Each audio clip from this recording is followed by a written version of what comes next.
जानकारी बहुत महत्वपूर्ण दे रहे हैं, लेकिन ग्राउंड पर ले चलते जतिन हमारे साथ जुड़े हुए हैं।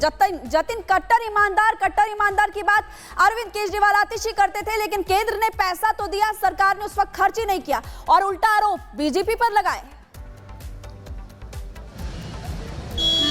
आज बिल्कुल देखिए, केंद्र सरकार ने पैसा दिया, तकरीबन 2600 करोड़ रुपए दिया और इन 6 सालों में ये पैसा दिया गया और सिर्फ 600 करोड़ ही खर्च किया गया। और लगातार आपको याद होगा कि उस समय आम आदमी पार्टी क्या कहती थी कि एलजी काम नहीं करने दे रहे। हमने स्वास्थ्य को बढ़ावा देने के लिए 32,000 करोड़ का बजट बनाया। उन्होंने अपने बजट में ये भी बोला कि हम तकरीबन 32,000 जो बेड है उसका अस्पताल बनाएंगे, लेकिन असलियत क्या है वो सीएजी रिपोर्ट बयां कर रही है। सीएजी रिपोर्ट बता रही है कि सिर्फ 16,000 बेड का अस्पताल जो है वो बनाया गया। अब सवाल ये खड़ा होता है कि जब वो विधानसभा में खड़े होते थे और अपने स्वास्थ्य बजट की बातें करते थे तब बहुत बड़ी बड़ी बातें होती थी, लेकिन असल में जो सीएजी रिपोर्ट बता रही है कि हजारों करोड़ रुपए स्वास्थ्य के नाम पर दिल्ली सरकार को, उस समय अरविंद केजरीवाल को, आम आदमी पार्टी की सरकार को दिया गया, लेकिन उन्होंने सिर्फ 600 करोड़ खर्च किए। बाकी के 2000 करोड़ कहां खर्च हुए उसका हिसाब जो है वो मिसलीनियस है, वो अभी तक पता नहीं है। और यही कारण है कि आज 2 बजे जब इस सीएजी रिपोर्ट को टेबल किया जाएगा, उसके बाद जब इंक्वायरी शुरू होगी तो तमाम चीजें हैं वो सामने आती हुई नजर आएगी। सवाल यह भी खड़ा होता है कि मोहल्ला क्लिनिक को लेकर आम आदमी पार्टी ने दिल्ली के हेल्थ सेक्टर को इतना बढ़ावा दिया, लेकिन तस्वीरें सामने हैं कि मोहल्ला क्लिनिक ज्यादातर बंद हो चुके हैं। जिन सुविधाओं की वो बातें करते थे कि आम जनता को फ्री में उनके टेस्ट हो पाएंगे, वो बहुत एक्सेसिबल नहीं है। सिर्फ इक्का दुक्का जगहों पर जो कि उनकी हाई प्रोफाइल सीट होती थी वहीं पर ही वो मोहल्ला क्लिनिक एक्टिव था। और यही कारण है कि सीएजी रिपोर्ट में बताया गया है कि इक्विपमेंट्स खरीदने के लिए सैकड़ों करोड़ रुपए दिए गए, लेकिन वो इक्विपमेंट्स नदारद थे, वो पैसा कहां गया, ये सवाल अब जनता पूछेगी। जतिन, सवाल तो ये भी है, ये वही अरविंद केजरीवाल है जो हमेशा ये कहते रहे दिल्ली वालों से कि आप चिंता मत करिए। कोविड के समय भी कहते थे आप चिंता मत करिए, दिल्ली की सरकार ने तो तमाम इंतजाम कर दिए हैं, बेड से लेकर ब्लड तक हर चीज मुहैया है, लेकिन सिर्फ और सिर्फ झूठ अब खुलकर सामने आ रहा है।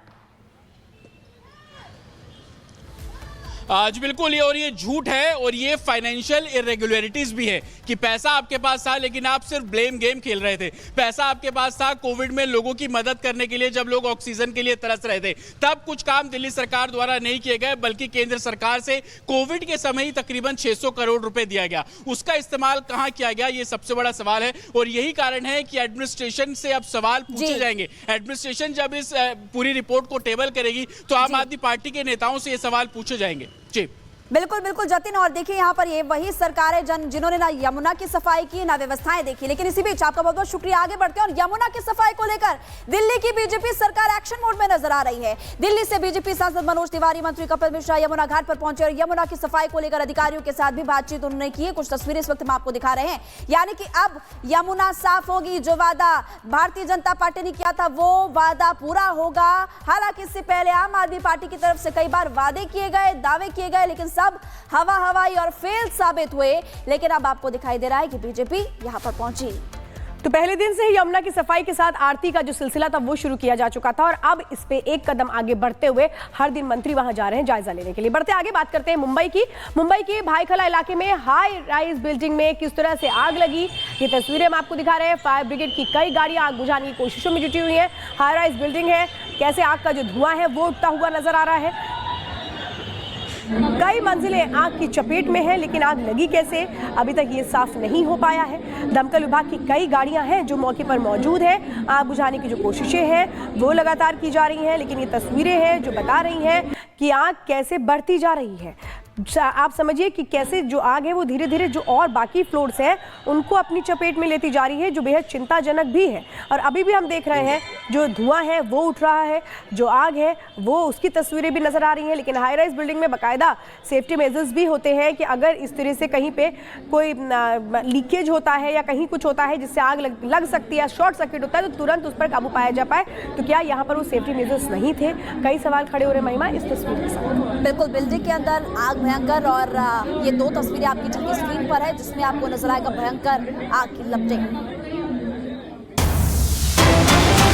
बड़ी खबर आपको बता देते हैं, महाराष्ट्र के सीएम फडणवीस कार्यालय को धमकी मिली है। पाकिस्तान के नंबर से धमकी भरा मैसेज मिला है। सीएम ऑफिस पर हमले की धमकी दी गई है। कल दोपहर के समय वहीं स्थित ट्रैफिक पुलिस कंट्रोल रूम के नंबर पर व्हाट्सएप मैसेज कर धमकी दी गई। सीएम ऑफिस पर हमला किया जाएगा, ये धमकी दी गई है। ट्रैफिक पुलिस का व्हाट्सएप पर एक पाकिस्तानी नंबर से धमकी भरा मैसेज मिला है। ये मैसेज किसकी तरफ से भेजा गया? तो दिल्ली के निजामुद्दीन इलाके से संदिग्ध आतंकी को जम्मू कश्मीर पुलिस की काउंटर इंटेलिजेंस टीम और दिल्ली पुलिस के साथ मिलकर गिरफ्तार किया गया। 12 फरवरी को होटल में चेक इन किया था। जानकारी के मुताबिक निजामुद्दीन के होटल में रह रहा था यह आतंकी। परवेज इसका नाम बताया जा रहा है, जो मूल रूप से जम्मू कश्मीर के श्रीनगर का रहने वाला है।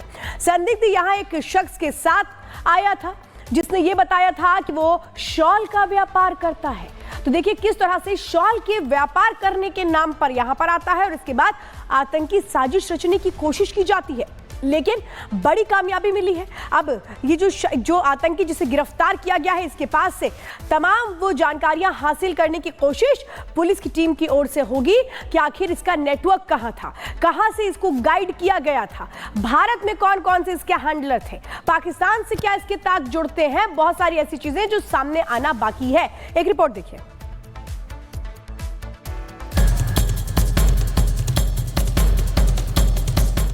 आतंक के आकाओं की कमर तोड़ने जहां घाटी में लगातार एक्शन देखने को मिल रहा है, तो वहीं अब देश की राजधानी में भी कार्रवाई की गई, जहां छिपकर बैठ आतंक के आकाओं को मदद करने वाले आतंकी को धर दबोचा गया।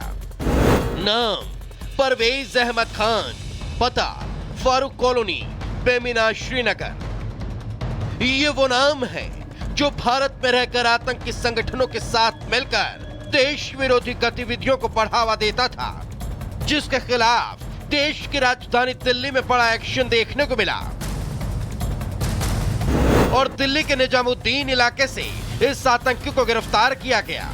टेरर फंडिंग मामले में शामिल था यह आतंकी परवेज, जो कई आतंकी संगठनों के साथ ताल्लुक रखता था। निजामुद्दीन के होटल में रहकर आतंकी परवेज आतंकी गतिविधियों को बढ़ावा दे रहा था। 12 फरवरी को परवेज ने होटल में चेक इन किया, जिसके बाद से दिल्ली में शॉल बेचने का काम कर रहा था। श्रीनगर की कोर्ट ने इसके खिलाफ गिरफ्तारी वारंट जारी किया था। आतंकी पर फरवरी 2024 में कई केस दर्ज किए गए थे। मतलब साफ है, आतंक के सफाई के लिए जारी एक्शन देश के कोने कोने में देखने को मिल रहा है।